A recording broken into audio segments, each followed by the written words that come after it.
Halo, selamat malam, Mbak. Malam juga, Mbak. Ini yang namanya Mbak Mufi tadi ya yang kemarin malam kalau nggak salah nge saya mau konseling, benar begitu? Iya, Mbak, benar. Ini saya Mukti. Maaf banget ya, Mbak, saya minta konseling jam segini, larut malam juga, karena saya tuh dari pagi sampai sore tuh kerja, karena saya lagi libur kuliah juga, jadi saya kerja cari-cari aja gitu, kerja buat isi waktu luang saya. Jadi waktu saya ya cuma malam gini. Ini pun saya tuh baru banget pulang kerja, langsung chat Mbak buat konseling karena takut Mbak nunggu-nunggu juga, jadi saya nggak enak juga sama Mbaknya. Nggak apa-apa kok. Eee, saya juga maklumin namanya orang kerja kan pasti, waktu istirahatnya sedikit ya, dari pagi terus sampai sore, nanti bisa juga sampai malam karena lembur kan. Ya saya Bener. nggak apa-apa. Ini nggak apa-apa, Mbak Mukti emang nggak capek karena kan habis kerja katanya? Baru pulang banget kan katanya langsung konseling, langsung mau cerita, nggak apa-apa emang nggak capek? Saya nggak apa-apa sih Mbak, saya juga nggak begitu capek, tapi saya mau ngucapin juga sebelumnya makasih banget sama Mbaknya masih mau nerima saya buat konseling di malam-malam gini, pasti Mbaknya juga lagi udah capek kan malam-malam gini. Nggak apa-apa Mbak, sama-sama. Kalau begitu mungkin kita bisa mulai ya. Sebelumnya, sebelum kita mulai konselingnya, mungkin ada baiknya kita perkenalan terlebih dahulu supaya lebih akrab, supaya, nanti komunikasinya ya terjalan dengan lancar gitu ya, Mbak. Dari saya dulu mungkin ya bisa perkenalan diri. Boleh Mbak? Nama saya Yalta Salviana. Saya itu merupakan mahasiswi dari Universitas Indraprasta PGRI, mengambil jurusan bimbingan dan konseling. Dan saya juga tinggal di Jakarta, kalau mungkin Mbak pengen tahu gitu kan. Selanjutnya mungkin Mbak bisa memperkenalkan diri Mbak dari asal asal kampus dan jurusannya, mungkin tempat tinggal juga bisa. Silakan. Baik, perkenalkan, saya Mukti Cahyawati. Saya merupakan mahasiswi dari kampus Polimedia Jakarta, Politeknik Negeri Media Kreatif. Kebetulan saya semester 4 mau ke semester 5 dan saya tinggal di Depok. Jurusan apa Mbak kalau boleh tahu tadi? Saya kebetulan jurusan periklanan, Mbak. Periklanan ya di Mhm. Olemedia. Betul. Oke oke. Itu Mbak baru masuk atau sudah lama? Udah semester berapa nih kira-kira? Saya masuk tuh tahun 2020. Saya berarti sekarang mau semester 5 sih, udah naik semester 5 nanti. Pas Mhm. Agustus semesteran baru saya semester 5. Oh, berarti sudah selesai UAS ya, Mbak? Iya udah, kebetulan sih kemarin UAS tuh akhir Mei, Mbak. Berarti tinggal dikit lagi ya, beberapa semester lagi Mbak ini, cepet lulus ya, cepet wisuda, cepet, nyelesain skripsinya mungkin ya? Iya, kebetulan saya juga D3 ya, jadi, apa Mmm, namanya, saya 2 semester lagi sih lulus insyaallah. insyaallah. Oke, eee, sebelumnya saya ingin bertanya dulu kepada Mbak, apakah Mbak tahu apa itu bimbingan dan konseling? Mungkin pernah dengar atau pernah belajar di sekolah pas lagi SMA atau SMP?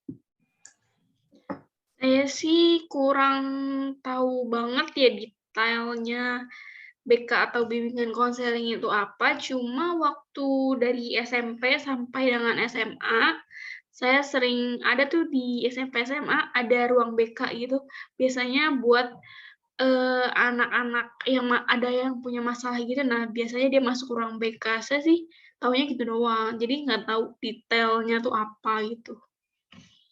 Sebenarnya itu lebih tepatnya bukan guru BK, Mbak, karena kan, Mhm, guru BK itu bukan ranahnya untuk, jadi rutin sekolah atau kayak jadi razia-razia gitu, sebenarnya itu bukan guru BK, karena guru BK sebenarnya mengayomi, bukan bukan mhm. malah, menakut-nakuti atau bikin siswa-siswa yang di sekolah tuh takut ketemu guru BK. Sebenarnya itu, persepsi yang salah sebenarnya.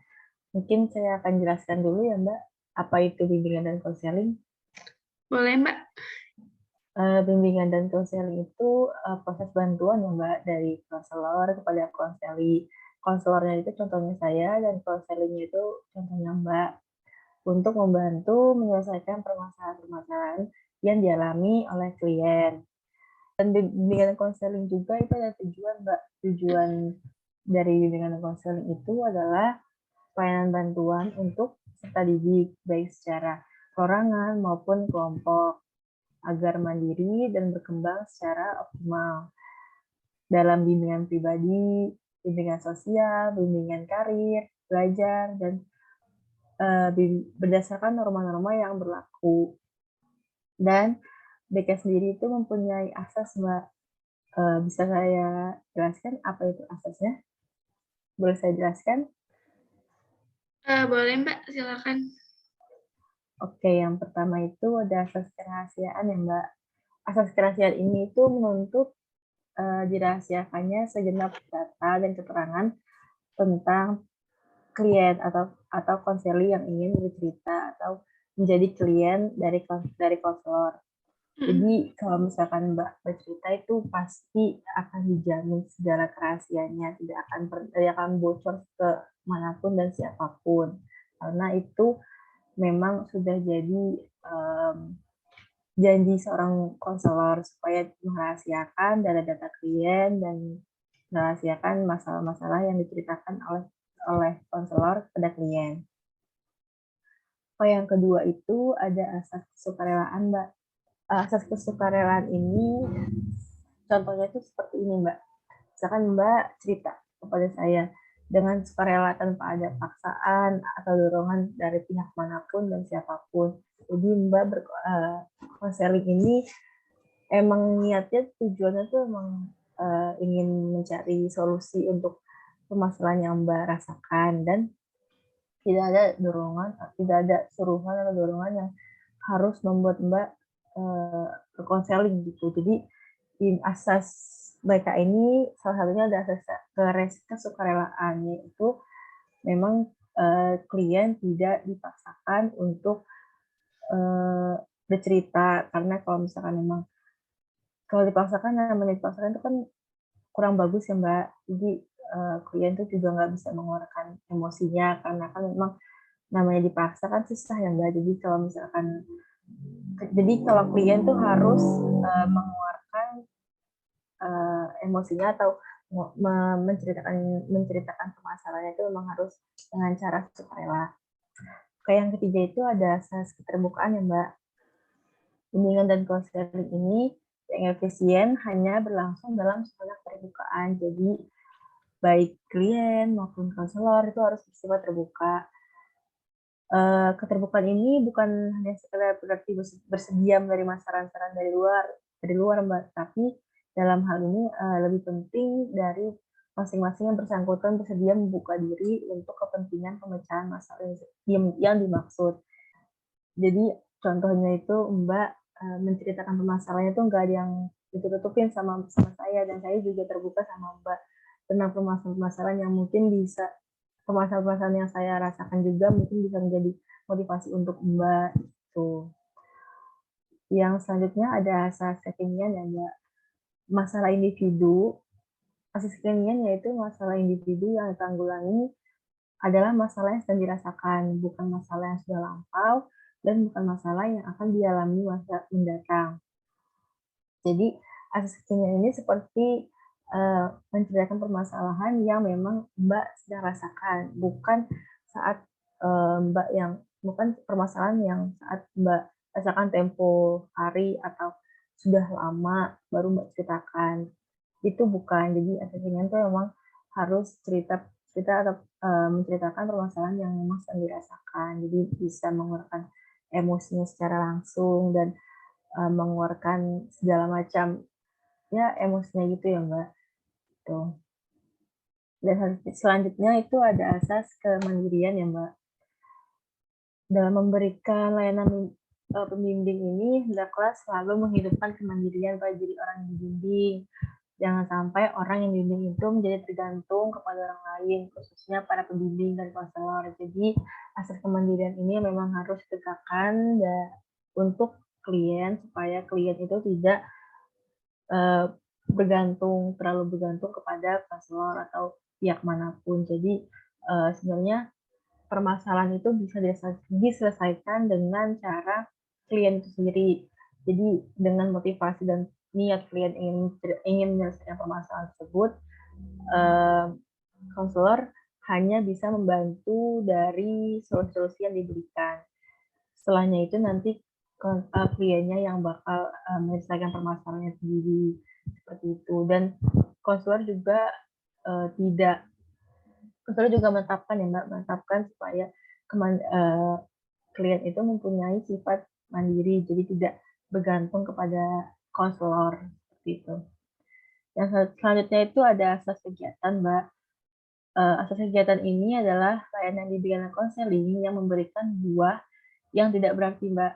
Jadi bila individu yang dibimbing tidak melakukan kegiatan dalam mencapai tujuan-tujuan bimbingan, hasil-hasil usaha bimbingan tidak tercipta dengan sendirinya, tapi harus diraih oleh individu yang bersangkutan. Jadi asas kegiatan ini seperti sebenarnya lebih ke cara klien setelah konseling itu cara klien untuk bagaimana nih langkah selanjutnya yang akan saya ambil. Jadi ini lebih ke eksekusinya Mbak, seperti itu. Selanjutnya itu ada asas kedinamisan ya Mbak, yaitu upaya layanan bimbingan konseling yang menghendaki terjadinya perubahan dalam individu yang dibimbing, yaitu perubahan tingkah laku ke arah yang lebih baik. Jadi perubahannya tidaklah sekedar kayak mengulang-ulang atau yang monoton seperti itu Mbak. Layaknya perubahan yang selalu menuju ke suatu kebaruan atau sesuatu yang lebih maju. Jadi mungkin klien dari awalnya sangat sangat emosional, kita giring, kita bawa ke arah yang lebih positif. Jadi mungkin bisa mengurangi tingkat mungkin emosionalnya, bisa meredakan amarahnya, seperti itu. Selanjutnya itu ada asas keterpaduan ya Mbak. Asas keterpaduan ini adalah layanan bimbingan konseling yang memadukan berbagai aspek individu Mbak yang dibimbing. Sebagaimana diketahui ya, individu yang dibimbing itu memiliki berbagai segi keadaannya tidak saling serasi dan terpadu, justru akan menimbulkan masalah. Jadi asas keterpaduan ini memang harus ada di bimbingan konseling, karena setiap manusia itu kan memiliki tipe atau perilaku sifat-sifat yang beda-beda ya Mbak. Sifat saya, sifat Mbak itu kan beda-beda. Jadi memang keterpaduan ini fungsinya untuk memadukan sifat-sifat kita yang berbeda. Jadi misalkan Mbak mungkin terlalu emosional atau segala macam, saya yang bisa meredakannya. Jadi supaya konselingnya tetap jalan, jadi saya memang harus meredakan emosi mungkin yang Mbak punya gitu. Selanjutnya itu ada asas kenormatifan ya Mbak. Asas kenormatifan ini adalah usaha dan bimbingan konseling yang tidak boleh bertentangan dengan norma-norma yang berlaku, baik ditinjau dari norma agama, norma adat, norma hukum atau negara, norma ilmu atau kebiasaan sehari-hari. Jadi asas kenormatifan ini memang harus sesuai dengan kaidahnya, tidak boleh bertentangan dengan norma-norma yang ada, gitu Mbak. Dan selanjutnya itu ada asas keahlian ya Mbak, yaitu usaha layanan bimbingan konseling yang secara teratur, sistematik, dengan mempergunakan teknik serta alat yang memadai. Pelaksanaan layanan bimbingan konseling ini sudah seharusnya dilakukan oleh tenaga dan ahli Mbak dalam bidang bimbingan dan konseling. Jadi memang kalau misalkan akses ke area ini emang harus dituntut konselor yang profesional, yang sudah berpengalaman untuk menangani permasalahan-permasalahan yang ada, seperti itu, Mbak. Dan yang selanjutnya itu ada asas ahli tangan ya, Mbak. Asas ini mengisyaratkan, Mbak, bahwa bila seorang petugas bimbingan dan konseling itu sudah mengerahkan segenap kemampuannya untuk membantu klien, belum dapat terbantu sebagaimana yang diharapkan, misalkan Mbak mempunyai masalah, tapi saya sudah mengerahkan segala kemampuan saya untuk menyelesaikan permasalahan yang Mbak alami, tapi Mbak belum bisa menyelesaikannya nih, belum puas seperti itu. Jadi saya bisa mengalihtangankan kepada pihak yang memang sudah profesional, seperti konselor yang memang sudah menangani beberapa klien, atau bisa jadi ke psikolog, atau memang udah ranahnya yang memang sudah harus serius seperti itu, Mbak. Saya bisa mengalihtangankan seperti itu. Dan di BK juga itu, Mbak, memiliki fungsi-fungsi ya, Mbak. Sebelumnya saya ingin bertanya, apakah Mbak sudah mengerti asas tadi, atau pengertian BK dan tujuan BK? Kalau misalnya sudah mengerti, saya bisa melanjutkan ke fungsi-fungsi, Mbak. Bagaimana? Sudah mulai agak mengerti, Mbak. Jadi bisa dilanjutkan aja. Oke. Fungsi-fungsi BK. Oke. Oke, saya akan dilanjutkan fungsi-fungsi BK ya, Mbak. BK juga memiliki fungsi-fungsi, Mbak. Jadi yang pertama itu ada fungsi pengembangan dan penyaluran, yaitu konselor itu dapat menghubungkan seluruh potensi dan kekuatan yang dimiliki klien supaya bakat yang dimiliki oleh klien tersebut dapat tersalurkan.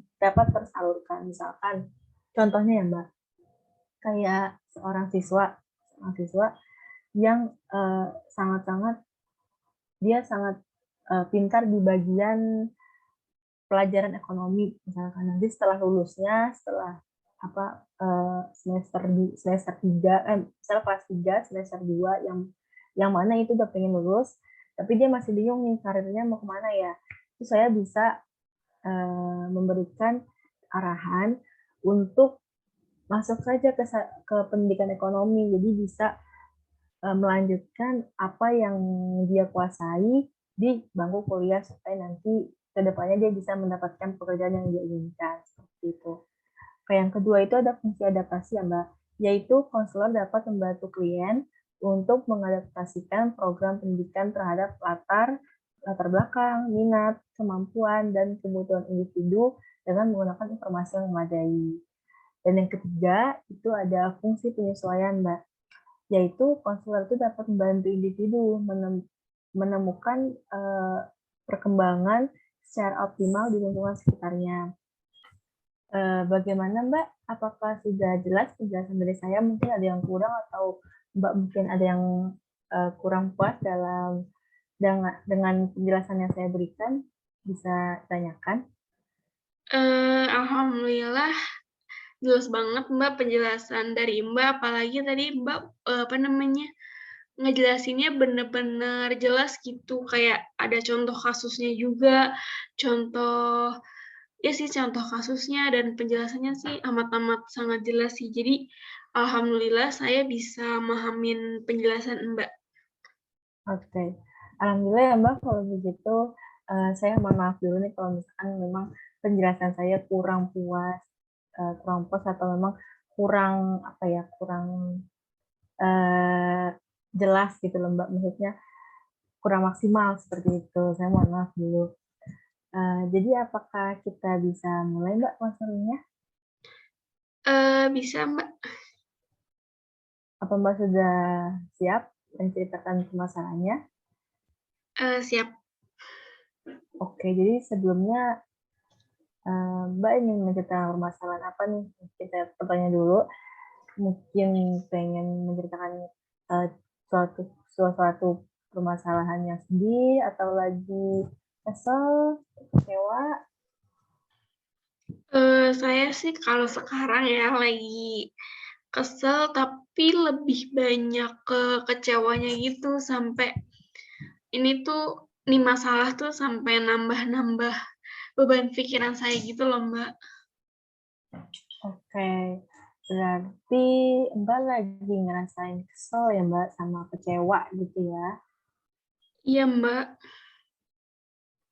Oke, mungkin baik langsung bisa diceritakan Mbak permasalahannya. Kalau begitu silahkan. Oke, Mbak. Jadi gini, sebelum saya libur itu kan menurut saya tuh saya punya masalah yang cukup rumit ya. Sampai sekarang pun saya juga masih belum nerima semuanya gitu. Saya juga jadi trauma, Mbak, sama kejadian ini karena selama saya kuliah dari semester 1 sampai sekarang semester 4 tuh saya nggak pernah dapetin ini. Jadi pada saat selesai UAS, semua mahasiswa kan tinggal menunggu nilai keluar ya. Begitu juga di kelas saya, tinggal menunggu nilai keluar juga. Tiba-tiba teman sekelas saya mengabarkan kalau kalau salah satu matkul tuh nilainya sudah keluar, sedangkan nilai saya tuh belum keluar.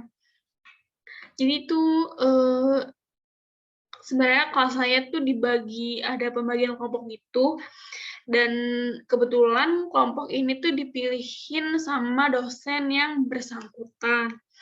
Saya tuh emang dari awal tuh kurang nyaman gitu sama kelompok ini karena, sudah dipilihin sama dosen saya, jadi tuh saya ya udah nggak bisa buat apa-apa gitu, ya nerima aja takdir gitu. Terus teman-teman sekolah saya yang kelompok lain tuh udah pada keluar semua nilainya, tapi kelompok saya belum keluar dan dari satu kelas itu cuma kelompok saya doang yang belum keluar nilainya. Saya tuh sama teman sekelompok saya tuh cukup panik ya, karena saya mikir kenapa nilai kita tuh nggak keluar, sedangkan yang lain tuh sudah gitu. Setelah itu ketua kelas saya tuh nanya sama kelompok saya, setelah dijelasin baru ketua kelas nih nyampaikan perihal ini masalah masalah masalah nilai saya yang belum keluar ke dosen yang bersangkutan tersebut. Setelah ketua kelas saya ngubungin dosen terkait, dosen itu tuh bilang kalau nilai yang nggak keluar itu karena kalau ngumpulin tugas itu harus apa ya, dikasih nama gitu. Sedangkan kata beliau kelompok saya tuh nggak ada nama-namanya pas submit ujian, tugas gitu di Google Classroom, jadi nggak dinilai sama beliau. Setelah itu saya sama kelompok saya langsung lapor ke Kaprodi, sama Kaprodi disuruh submitin ulang semua tugas malam itu sendiri-sendiri dan per anggota, jadi nggak diwakilin gitu loh. Saat itu saya tuh langsung submit kan. Saat itu saya langsung submitin ulang tugas-tugasnya. Jadi otomatis saya telat tuh deadline-nya. Terus teman saya bilang kalau ada yang submitin ulang jadi telat pengirimannya. Tetapi saya sudah screenshot sebelum deadline yang sudah dijadwalkan dan itu jadi bukti ke dosen saya bahwa saya dan kelompok saya tuh nggak telat ngumpulinnya. Keesokan harinya, kelompok saya tuh belum keluar juga nih nilainya. Akhirnya teman saya ngechat dosen tersebut buat nanyain kejelasan nilai saya dan kelompok saya ini. Tapi setelah dibales sama dosen saya tuh ngomong kalau kelompok saya tuh nggak ada ngumpulin tugas. Padahal teman saya tuh udah ngumpulin tugas kayak perwakilannya gitu loh. Ternyata teman saya yang ngumpulin itu, dia pakai akun email yang bukan nama lengkap dan bukan email kampus. Jadilah dosen saya nggak nerima email tersebut. Karena dosen saya tuh udah ngomong, kalau ngirim tuh jangan pakai email nama keren atau nama panggilan doang deh. Jadi harus nama yang sesuai di absen itu.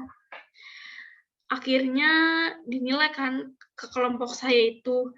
Terus ada lagi nih satu nilai yang belum kelar yaitu UTS.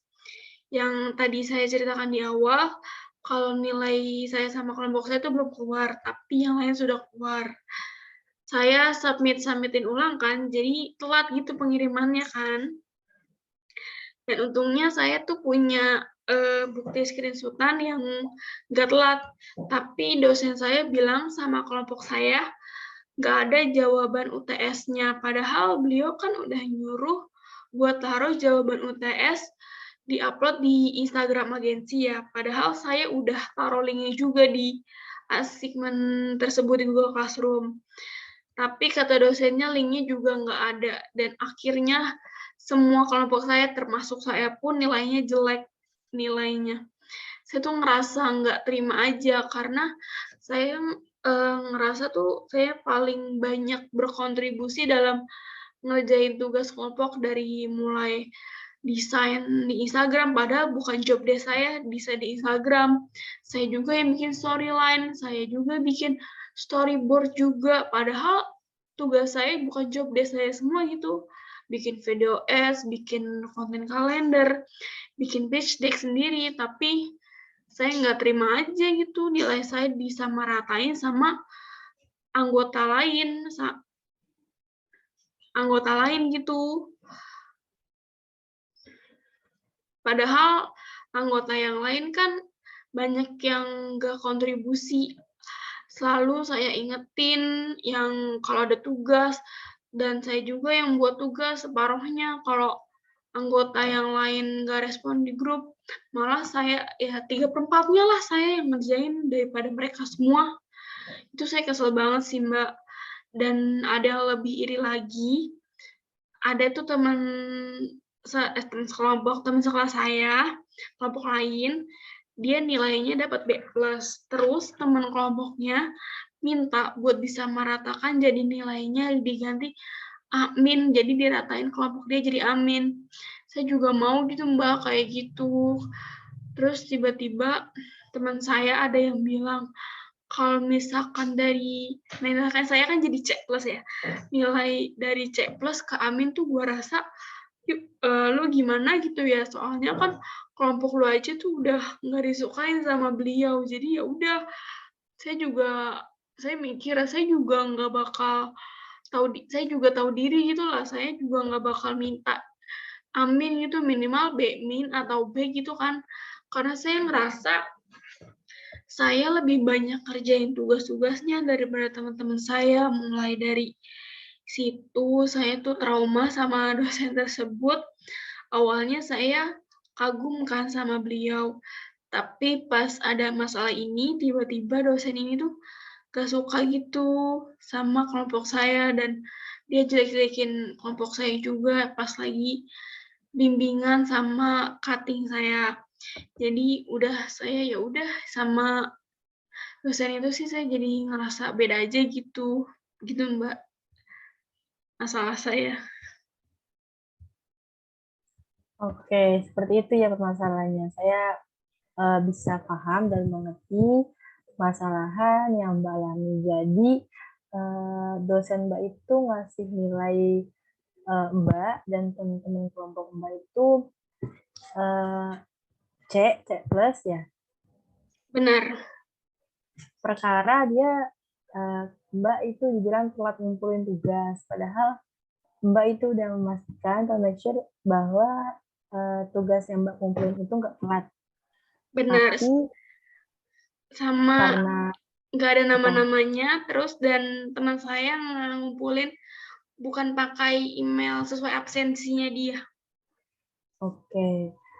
Jadi dosen Mbak itu bilang kalau misalkan kelompok Mbak itu nggak kumpulin karena teman Mbak itu ngumpulin pakai nama email yang disingkat gitu ya. Jadi nggak Betul. nama lengkap. Jadi mungkin dosen Mbak nggak terima gitu ya Mbak. Benar-benar. Dan karena Kaprodi Mbak juga suruh submit ulang, jadi ya Mbak submitin ulang semua tugasnya, dan ya alhasil dosen Mbak itu ngira ya Mbak sama kelompok Mbak telat kumpulin tugas Iya. dan jawaban UTS kelompok karena Ya tadi, karena karena tadi sampai ulang, jadi dikiranya Mbak telat ngumpulin tugas, dan padahal Mbak itu juga udah taruh jawaban UTS Mbak di Instagram agensi tadi ya Mbak, Iya benar.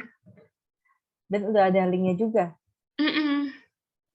Tapi dosen Mbak bilang nggak ada jawaban UTS beserta linknya, seperti itu. Benar banget. Jadi itu dosen saya nganggapnya saya tuh nggak ada jawaban UTS, padahal tuh saya udah ngumpulin di assignment tersebut beserta linknya juga, tapi sama beliau katanya nggak ada. Saya juga bingung sih itu gimana. Oke, terus dari Mbak dulu ya, bagaimana nih Mbak respon Mbak setelah Mbak melihat, wah saya dapet C nih, kayak gimana perasaannya? Mungkin bisa dijelaskan? Kalau menurut saya sendiri sih saya ngerasa gimana ya, karena mungkin dari semester 1 sampai 4 saya nggak pernah dapet C, jadi saya ngerasa ini kecil banget nggak sih C plus tuh, saya ngerasa gitu sih. Dan jadi kayak ngelihat dari semua matkul ada A, B, tiba-tiba ada C plus tuh saya ngerasa jelek banget sih gitu, tapi gimana ya saya mau protes juga, saya ntar dibilang nggak tahu diri juga, jadi ya udah saya nerimanya walaupun saya sedih banget gitu. Oke, mungkin sekarang Mbak rasanya kayak kecewa banget pasti ya, terus juga sedih gitu ya Mbak, karena tiba-tiba Mbak dapat nilai C plus, padahal awal-awal sebelum-sebelumnya Mbak dapat nilai yang A, B, seperti itu ya Mbak. Benar. Oke, terus saya ingin tahu bagaimana ya Mbak respon teman-teman Mbak nih pas tahu mereka dapat nilai C plus, padahal kan juga mereka juga nggak banyak berkontribusi di grup Mbak, di kelompok Mbak. Seperti apa respon teman-teman Mbak? Mungkin mereka juga merasa nggak puas ya, karena pas sudah dikasih tahu C plus itu tuh mereka bilang juga, chat you dosen Pak ini biar diganti jadi B gitu minimal. Jadi tuh mereka jadi ngerasa nggak puas juga gitu. Tapi ya bisa apa, karena kan posisinya kelompok saya tuh udah dicap jelek ya sama dosen tersebut. Jadi kalau mau minta naikin nilai tuh nggak akan mungkin, karena beliau tuh pasti nggak akan naikin nilai perkara masalah UTS dan tugas itu gitu, Mbak. Oke, bisa lebih mengerti. Ya sebenarnya itu ya, menurut saya ya Mbak, menurut saya itu sebenarnya bukan kesalahan dari siapa-siapa sih Mbak. Dari pihak manapun itu juga sebenarnya nggak salah. Itu cuma ada kesalahpahaman saja. Jadi karena dari awal Mbak ngumpulin tugas juga, karena nggak mepet deadline juga, dan pada saat itu juga kan tugas-tugasnya disuruh submitin sama Kaprodi. Jadi dikiranya tuh tugas yang Mbak kumpulin itu telat. Jadi makanya dosen Mbak itu nggak menilai gitu kan, telat menilai hasil UTS Mbak. Iya. Dan dosen Mbak juga bilang kalau misalkan kelompok Mbak juga ngumpulin tugas ya. Jadi mungkin memang ya Mbak, beliau nggak nggak memberikan nilai semaksimal yang seperti teman-teman Mbak itu, atau memang dosen itu tidak menerima karena Mbak itu ngumpulin tugas, teman-teman Mbak, anggota teman Mbak itu ngumpulin tugas bukan pakai email nama lengkap atau email kampus. Jadi mungkin karena itu juga sih Mbak penyebab dari nilai tes Mbak mungkin telat keluarnya, ataupun hasilnya juga nggak maksimal seperti itu. Dan saya juga sebenarnya pernah Mbak dapet nilai C plus, saya pernah juga. Mungkin Mbak bisa, boleh saya bercerita sedikit? Mungkin supaya Mbak bisa lega nih, karena nggak hanya Mbak saja yang dapat nilai C. Saya juga pernah merasakan dapat nilai C seperti itu. Boleh banget sih, boleh banget. Karena tuh saya juga mau tahu apa Mbak pernah gitu dapat nilai C plus di kuliah. Oke, saya mungkin cerita sedikit ya, kita sesuai dengan asas keterbukaan tadi aja. Saya juga terbuka sama Mbak, dan Mbak juga terbuka sama saya. Mungkin ini pembelajaran kita masing-masing ya Mbak, supaya menjadi pembelajaran di masa depan supaya kita lebih berhati-hati lagi dan lebih ya berlapang dada aja untuk menerima semuanya seperti itu. Oke, mulai dari saya Mbak. Jadi saya waktu itu dapat nilai C itu waktu semester 1 ya Mbak. Jadi saya memang semester 1 itu belum mengerti apa-apa dan saya juga nggak tahu apa-apa tentang apa itu hubungan konseling dan segala macam karena awalnya itu bukan kemauan saya sebenarnya hubungan konseling. Saya maunya di psikolog, cuman karena saya psikolog, karena saya juga nggak terima di negeri, jadi ya di swasta pun psikolog juga mahal, jadi saya juga nggak yang muluk-muluk juga Mbak. Jadi ya kita cari yang serefrekuensi gitu kan, karena kan di bidang konseling yang mereka itu di bidang konseling dan psikolog itu kan kayak hampir 11-12 mungkin juga sama, cuman mungkin beda dari segi lain-lainnya gitu lah Mbak. Jadi um, waktu semester 1 saya belum ngerti apa-apa tentang bidang konseling, saya juga benar nggak tahu. Dari benar-benar kayak dasar banget, saya juga nggak tahu apa itu BK, tujuannya, fungsinya, manfaatnya, asas-asasnya segala macam. Saya nggak tahu bagaimana cara konselor konselor memberikan solusi ke saya. Saya juga nggak tahu gimana apa ya namanya kinerja konselor dari kinerja konselor dengan klien seperti itu. Dan nanti itu ada salah satu matkul saya Mbak yang agak fokus kayak concern banget masalah aktif pada kelas gitu. Jadi pada saat itu saya memang masih menyesuaikan diri ya Mbak dalam lingkungan. Sebenarnya saya bukan orang yang susah untuk menyesuaikan diri, tapi memang karena itu saya awalnya belum mengerti, jadi saya mungkin kurang kurang bertanya Mbak, kurang aktif dalam kelas waktu awal-awal karena kan saya juga ya namanya belum mengerti kan. Sebenarnya kalau memang belum mengerti harusnya bertanya, cuman saya memang masih menyesuaikan diri dalam lingkungan seperti itu Mbak. Dan saya juga nggak seaktif itu waktu satu di kelas gitu kan, karena kan memang masih baru semua ya Mbak, baru semua benar teman juga baru, suasana baru, lingkungan baru gitu kan. Oke, dan singkat cerita itu saat pembagian nilai KS Mbak, saya kaget dapat C. Sebenarnya tuh awalnya itu saya dapat D, ya kan, awalnya saya dapat D. Setelah itu saya bingung kan, kenapa saya dapat nilai D nih. Itu bukan hanya saya, dikira saya itu kan kayak hanya saya yang dapat nilai D, tetapi teman-teman saya juga seperti itu dapat nilai D juga, bahkan ada yang dapat nilai E Mbak. Dan itu benar-benar kayak bikin saya kaget. Saya nggak memikirkan teman-teman saya memikirkan diri saya sendiri, kenapa saya bisa dapat D, padahal saya selalu ngumpulin tugas tepat waktu, saya nggak pernah absen sama sekali gitu kan.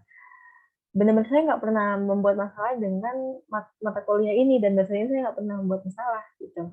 Tapi kenapa saya dapat nilai D gitu kan. Dan setelah saya cari tahu dan saya telusuri, ternyata memang dosen ini sangat memperhatikan keaktifan mahasiswa dari kelas Mbak. Jadi karena pada saat itu saya memang kurang aktif, bukan dibilang kurang aktif, emang nggak aktif gitu kan. Jadi sebenarnya dosen ini memang dosen ini mengajukan siapa yang mau bertanya, orang-orang pada nggak ada yang nanya. Biasanya kalau itu tunjuk gitu kan.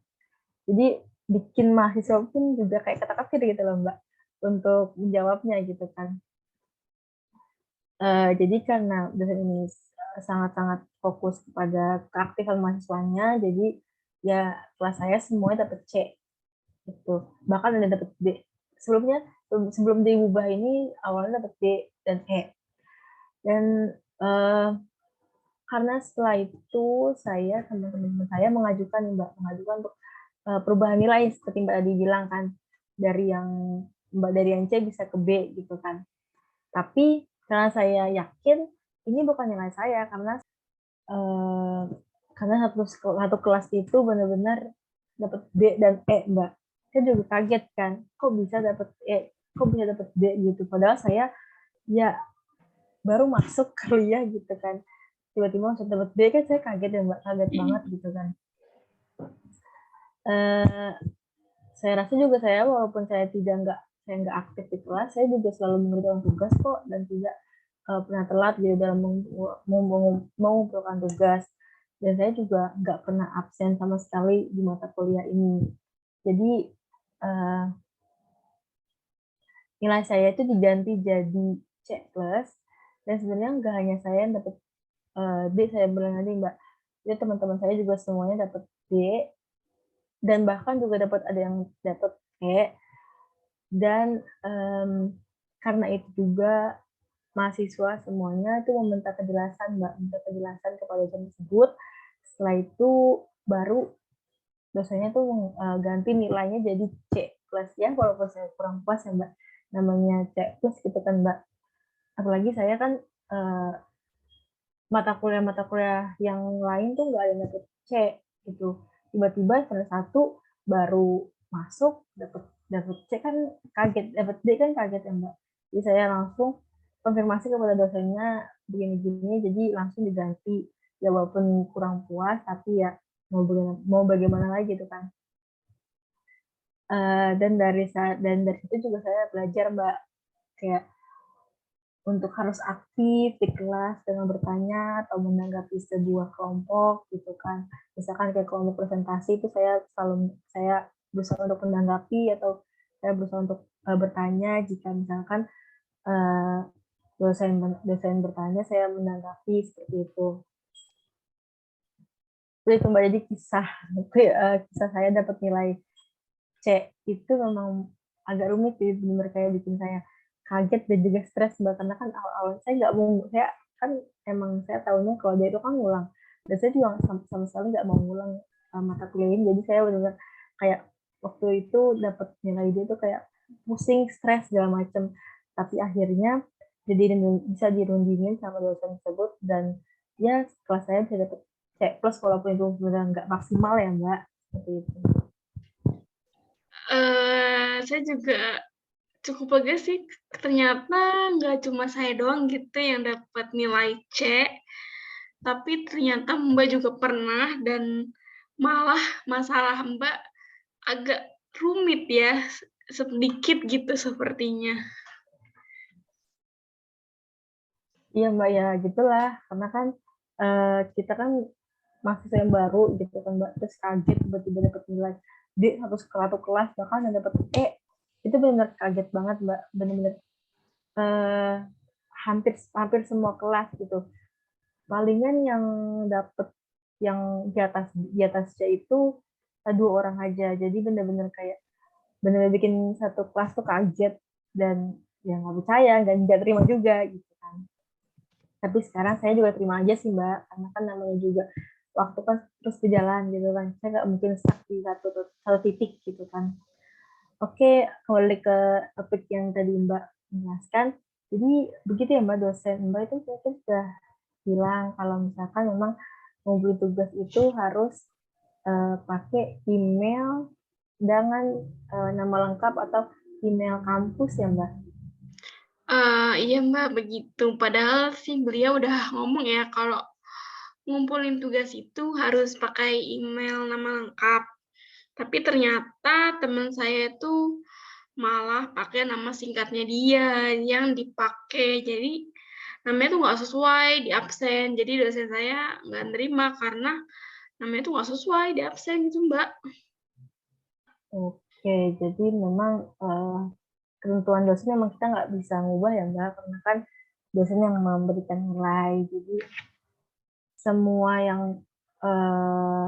diarahkan oleh dosen memang harus dilaksanakan sebaik mungkin dan dijalankan sebaik mungkin, termasuk untuk pengumpulan tugas dan segala macam, baik itu mau melalui email atau classroom segala macam, itu kan memang ketentuan dosen, kita harus mengikuti saja ya Mbak. Oke, saya paham ini permasalahan Mbak. Terus bagaimana Mbak perasaan Mbak mungkin, atau pas saat menceritakan ini masih kesel atau masih emosi atau masih sangat-sangat kecewa, karena kan mungkin udah berapa lama sih Mbak kalau boleh tahu masalah ini terjadi? Mungkin pas dari bulan Juni awal sih. Juni awal tanggal 10-an apa ya, saya lupa. Tadi yang seperti saya ngomong, saya ngerasa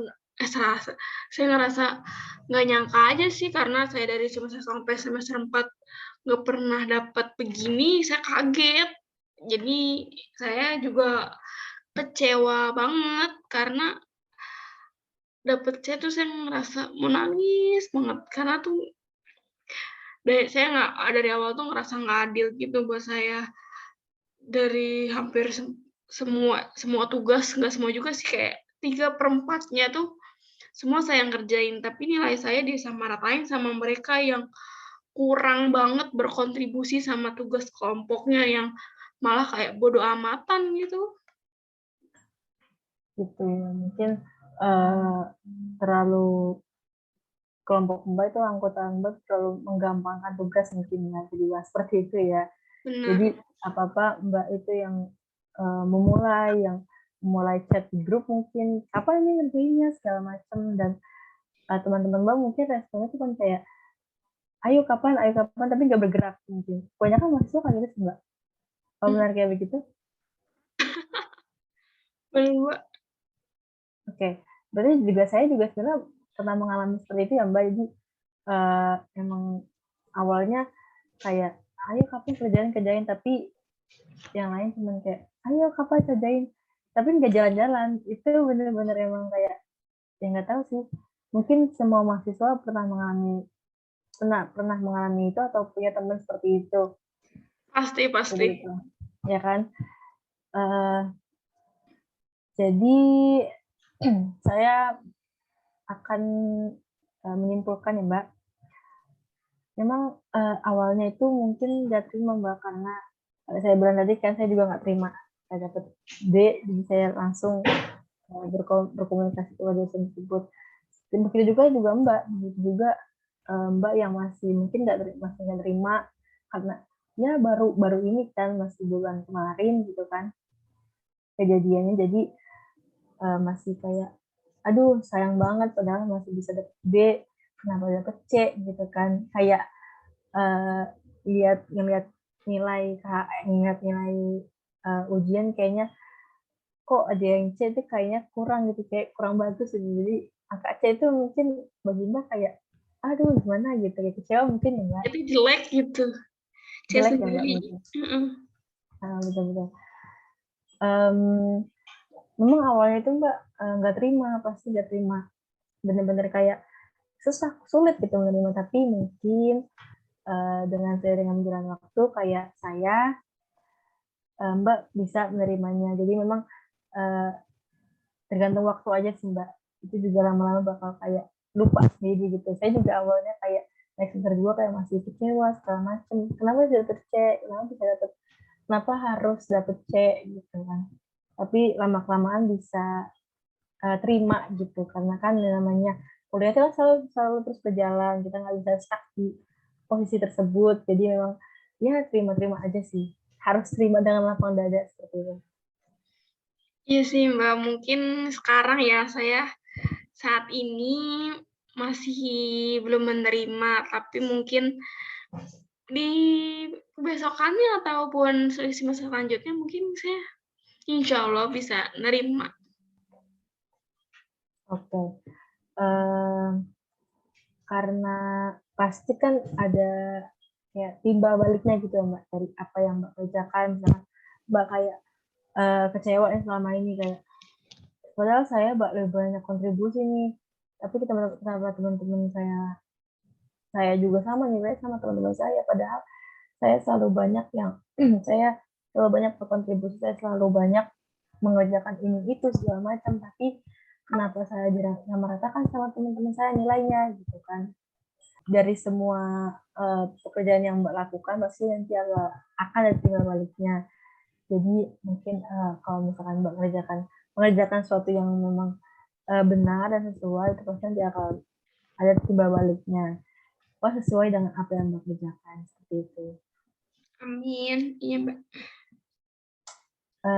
Jadi ada yang ingin Mbak ceritakan lagi nih, misalkan kayak masalah lain yang memang masih menjadi beban pikiran Mbak seperti itu, bisa diceritakan masalahnya atau bagaimana saya bisa. Sebenarnya mendengarnya? sih ada, Mbak. Oke, ada ya? Kalau Ada. begitu mungkin bisa diceritakan masalahnya. Ini beda dari konsep yang pertama ya?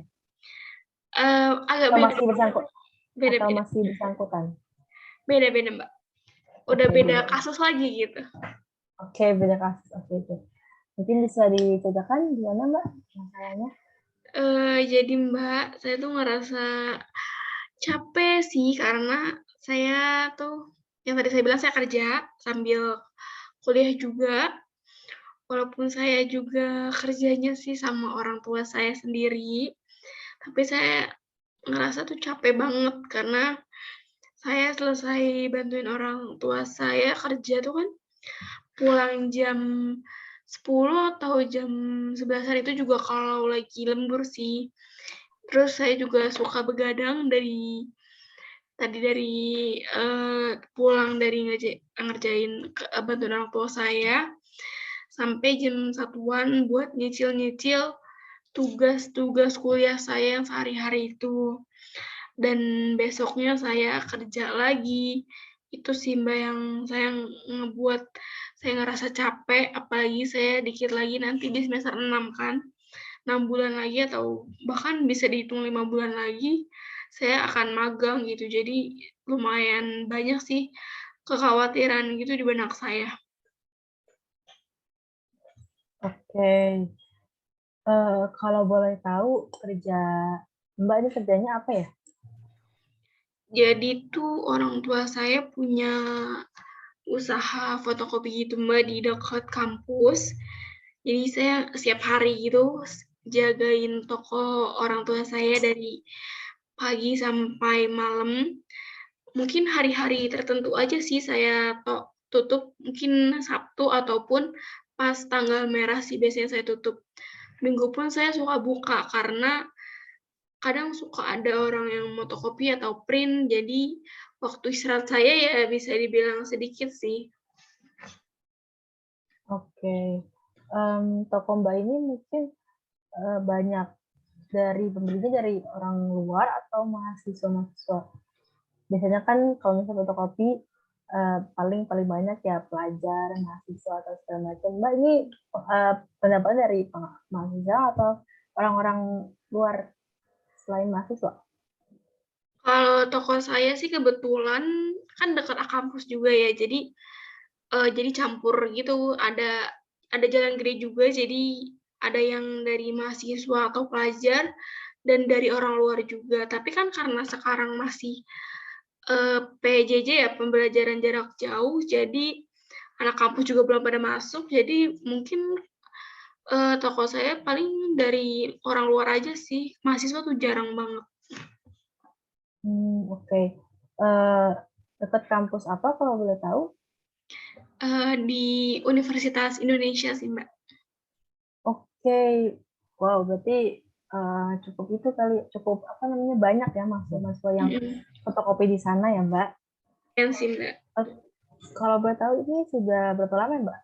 Toko fotokopi ini, misalnya usaha ini dibangun.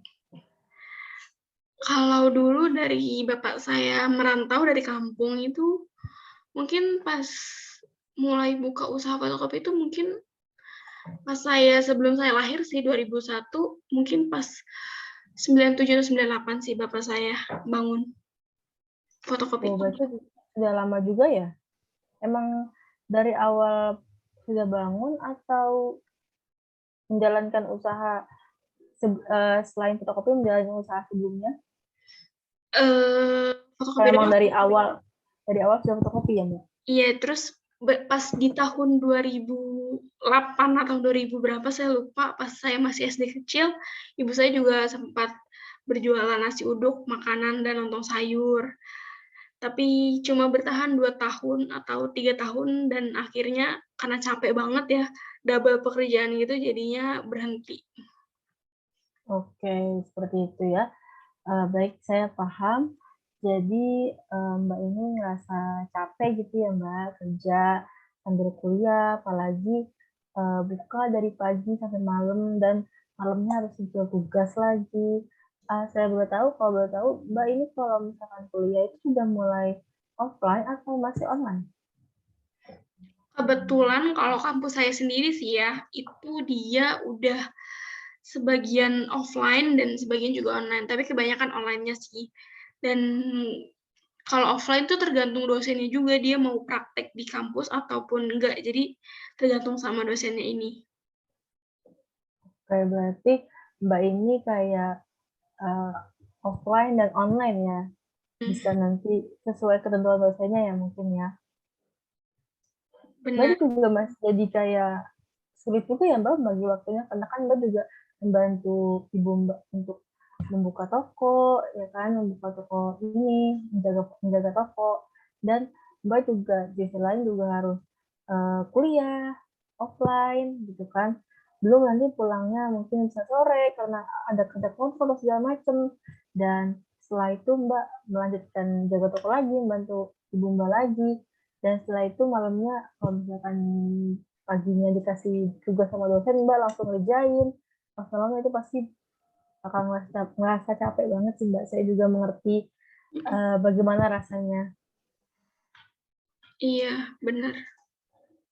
Oke, kalau boleh tahu ya Mbak, Mbak ini juga jaga toko itu sendiri sama ibu Mbak, berdua sama ibu Mbak, atau ada karyawan lagi? Ada Mbak karyawan, jadi nggak cuma saya dan ibu saya doang, tapi ada karyawan 2 orang, bapak-bapak 2 gitu. Tapi itu beda-beda jam, jadi karena sekarang mahasiswa sedang, eee, yang tadi saya bilang PJJ ya, jadi karena juga sepi gitu, jadi shift-nya beda-beda, ada yang pagi, ada yang siang. Jadi beda-beda jam gitu, dan kakak saya juga ikut jaga toko. Karena kalau urusan seperti edit-edit gitu, biasanya tuh yang bisa kakak saya. Jadi saya cuma bagian yang kalau orang mau nge-print langsung tuh saya, kalau yang edit-edit tuh kakak saya gitu. Oke. Kalau boleh tahu ini Mbak ini masih kakak Mbak ini ya, kakak Mbak ini masih kuliah atau sudah lulus? Sudah lulus kuliah, Eee, masih sekolah? Enggak mungkin juga sih. Itu sudah lulus Alhamdulillah atau sih udah lulus kuliah juga.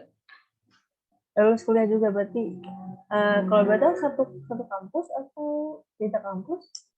Beda kampus sih, kebetulan kakak saya di kampus Kosgoro ya, deket di daerah Jagakarsa juga, dekat Lenteng. Oh, oke oke. Dan udah lulus Baik. 2018 atau 2019, pokoknya sebelum pandemi ini sih. Oke, berarti setelah Mbak, berarti sudah lama ya kakak Mhm. Mbak lulus ini ya. Oke, baik. Ada lagi Mbak yang ingin diceritakan? Cukup sih itu doang, Mbak, 2 masalah itu doang. Oke, berarti yang lagi Mbak rasakan itu dua permasalahan tadi ya. Yang pertama itu tentang nilai kuliah, dan yang kedua Betul, itu tentang masalah pribadi. heeh, Oke, masalah pribadi ini kayak ngerasa capek gitu segala macam ya. benar. Oke, jadi bisa saya simpulkan ya Mbak, kalau Mbak ini sekarang mungkin lagi fase-fasenya capek, terus banyak pikiran, banyak pikiran, banyak eh, atau Mbak pernah hilang konsentrasi atau saat lagi kelas atau saat lagi ngerjain tugas? Jarang juga sih, Mbak, kalau sampai hilang konsentrasi itu saya jarang, enggak, gitu. Oke, Mungkin nggak ya, pernah. alhamdulillah. Alhamdulillah ya Heeh, Mbak, jadi Mbak iya. masih tetap fokus walaupun beban pikiran Mbak banyak mungkin ya. Iya. Eh, dan beban pikiran Mbak mungkin nggak hanya di rumah doang, tapi bisa di kampus juga. Lagi mikirin buat mungkin kedepannya kayak gimana ya, atau karena kan Mbak udah semester 5 nih, mau semester 6 mungkin udah mulai magang kali ya, lagi bingung-bingung nih cari tempat magang gimana ya yang cocok Mhm. gitu kan. Dan judul dari skripsi saya apa ya gitu segala macam, mungkin lagi memikirkan itu kali ya Mbak, jadi lagi banyak beban pikiran ya, dan lagi stres juga, lagi capek juga karena kan Mbak juga kerja, kuliah, terus nanti eh, membantu orang tua Mbak, dan juga kuliahnya juga bisa offline bisa online. yang mana itu nanti bakal kayak sulit juga bagi waktunya, jadi bakal juga nanti istirahatnya makin sedikit gitu ya Mbak. Dan akhirnya Mbak juga datang ke sini buat cross-selling gitu ya? Bener, Mbak. Oke, jadi begini ya Mbak, memang dunia perkuliahan itu Mbak, walaupun saya juga belum sepenuhnya explore, tapi mungkin dunia perkuliahan itu nggak ada yang bisa menebak Mbak, bagaimana ke depannya kita. Atau apakah kita bakal jadi mahasiswa yang aktif, atau bakal kita mahasiswa jadi yang pendiam-pendiam aja, nggak ada yang tahu semuanya itu. Tergantung dari diri kita masing-masing mau berinteraksi dengan orang lain atau tidak gitu kan. Seperti Mbak ini kan, jadi awalnya ya kejadian yang Mbak alami ini, awalnya Mbak belum pernah nih dapet C, ya kan. Tapi tiba-tiba nilai UTS Mbak dapet C. Saya tahu banget rasanya pasti Mbak tuh kaget, nggak terima pasti nggak terima dan kecewa pasti kan. Karena kan juga Mbak ini kan yang bisa dibilang paling banyak berkontribusi dalam mengerjakan tugas kelompok selain teman-teman Mbak, tapi teman-teman Mbak dan Mbak itu juga malah bisa meratakan nilainya gitu kan. Pasti Mbak juga kecewa banget kan pasti rasanya. Dan saya rasa itu bisa jadi pembelajaran Mbak. Pembelajaran suatu untuk masa yang akan datang supaya Mbak lebih berhati-hati lagi dalam segala hal, dan Mbak itu juga sebenarnya tuh memang harus tegas pada siapapun. Misalkan nanti Mbak mendapatkan kelompok yang seperti ini, Mbak juga harus tegas kalau memang uh, saya nggak bisa, ya Mbak ngomong gitu, memberanikan diri untuk bilang kalau misalkan saya nggak bisa mengerjakan sendiri ini tugas kelompoknya. Mbak bisa langsung benar-benar kayak mencoba memberanikan diri gitu. Kalau misalkan nggak bisa ya bilang nggak bisa gitu. Kalau misalkan nggak sanggup bilang nggak sanggup, seperti itu Mbak. Dengan begitu uh, Mbak ini bisa memposisikan ya Mbak diri Mbak senyaman mungkin sesuai yang Mbak harapkan. Jadi kayak Mbak bisa lebih nyaman dengan kondisi yang Mbak rasakan sekarang, karena dengan mengeluarkan apa namanya keberanian Mbak dalam menyerukan pendapat Mbak, itu bisa menyamankan diri Mbak, bisa jadi Mbak enjoy aja menjalankan perkuliahan ini seperti itu. Dan untuk masalah pribadi tadi ya Mbak, yang masalah tentang mungkin Mbak capek segala macam, itu kan itu masalah pribadi ya Mbak. Jadi menurut saya itu mungkin Mbak ini lagi merasakan fase-fase yang capek-capeknya jadi mahasiswa mungkin Mbak, ya kan? Karena kan Mbak di semester akhir nih, semester 5, di semester 6. Dan apalagi Mbak D3 cepet gitu loh, jadi kayak gak kerasa gitu loh Mbak, tiba-tiba UTS aja, tiba-tiba ulangan aja, habis itu UAS, habis itu naik semester lagi, dan baru memikirkan mau magang kemana ya segala macam gitu kan. Jadi pasti banyak banget pikiran yang Mbak rasakan untuk saat ini, dan tugas juga nggak berkurang-kurang gitu kan ya Mbak, kayak selalu bertambah gitu kan setiap harinya. Misalkan kalau misalkan Mbak ke kelas gitu kan, kadang suka dikasih tugas padahal tugas yang kemarin juga belum dikerjain, seperti itu ya Mbak.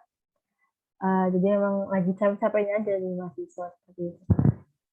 Bener banget. Dan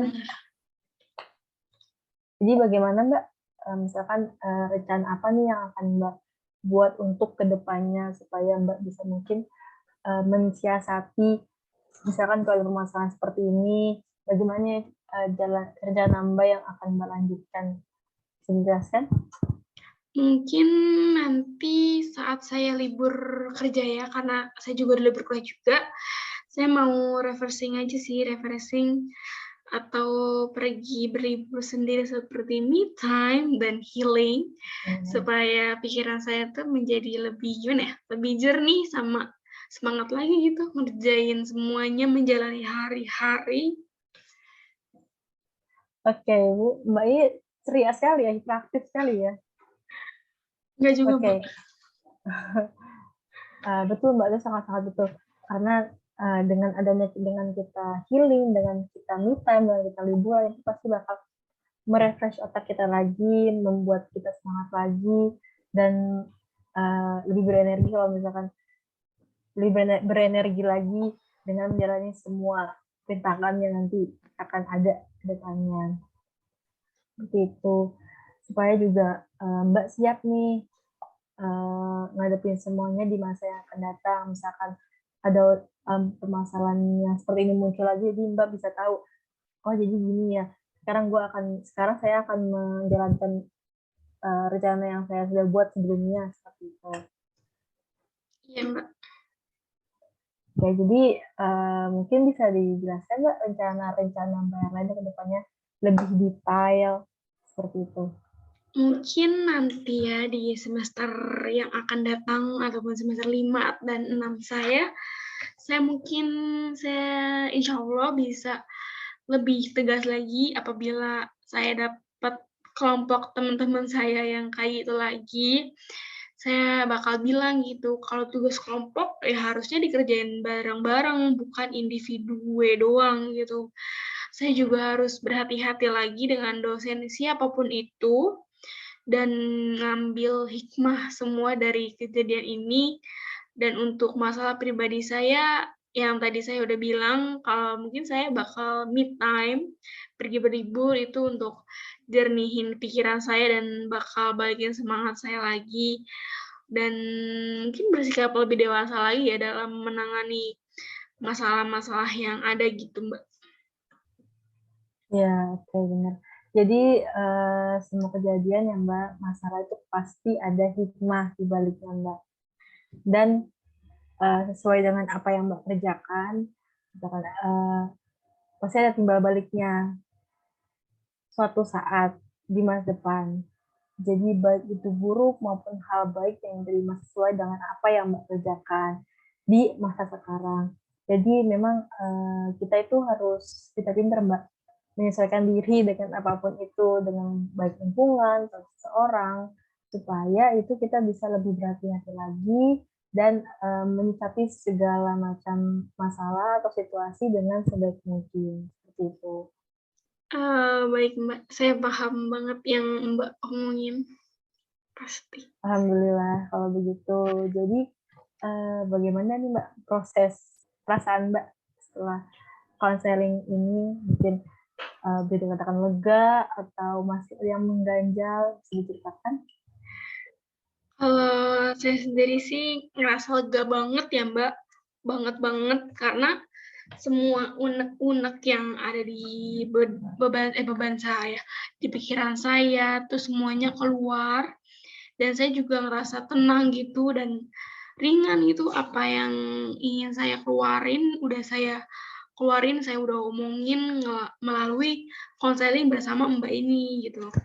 Dan saya juga jadi belajar bahwa emang di kehidupan kita tuh pasti selalu aja ada gitu ya masalahnya, nggak mungkin ada orang yang lempeng banget gitu, nggak ada masalah gitu.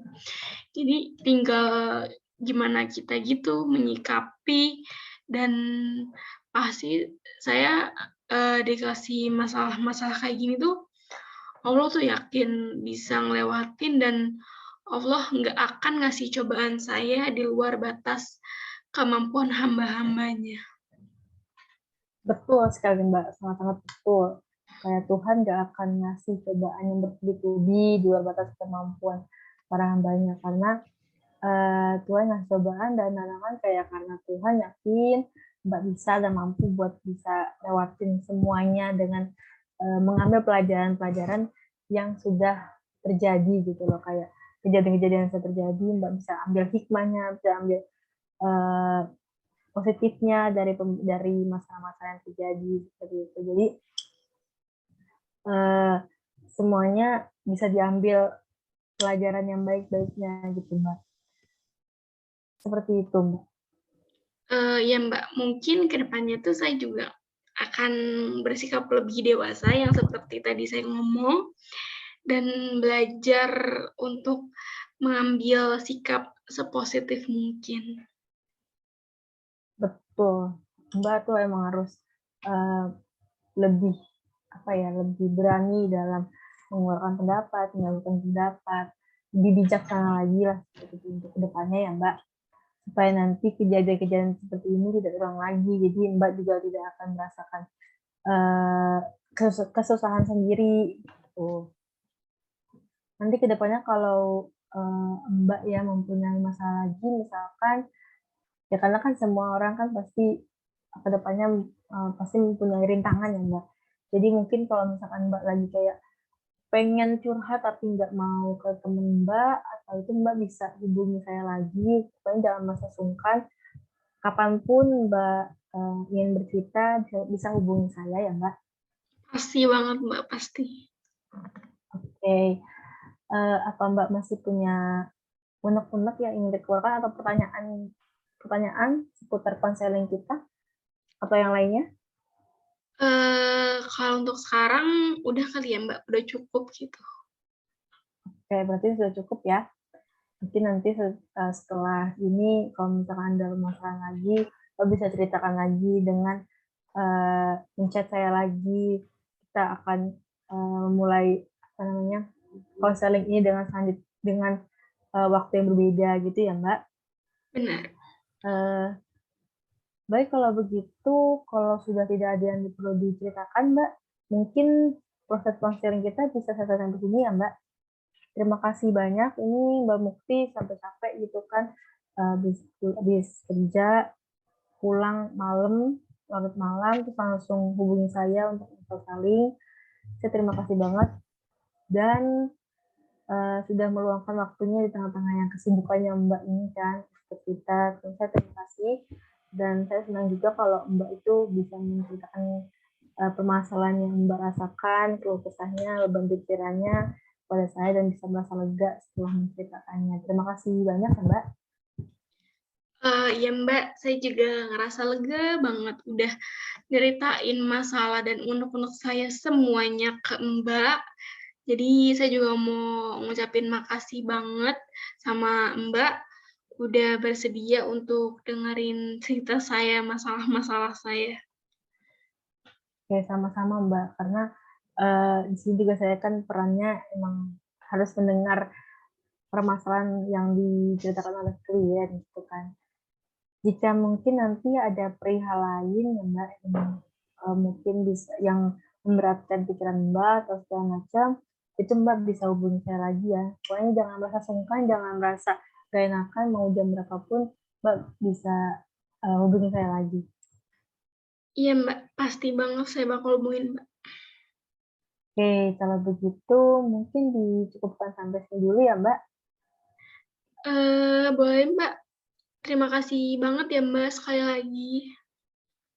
Saya juga terima kasih sekali atas keterbukaan Mbak Mukti, kesukarelawan Mbak Mukti, dengan tidak adanya paksaan dan dorongan dari siapapun untuk bercerita atau berkonseling kepada saya, menceritakan masalahnya kepada saya. Saya sangat-sangat terima kasih dan semangat ya Mbak Mukti. Semoga nanti ke depannya Mbak Mukti bisa menjalankan kehidupan ini lebih baik lagi.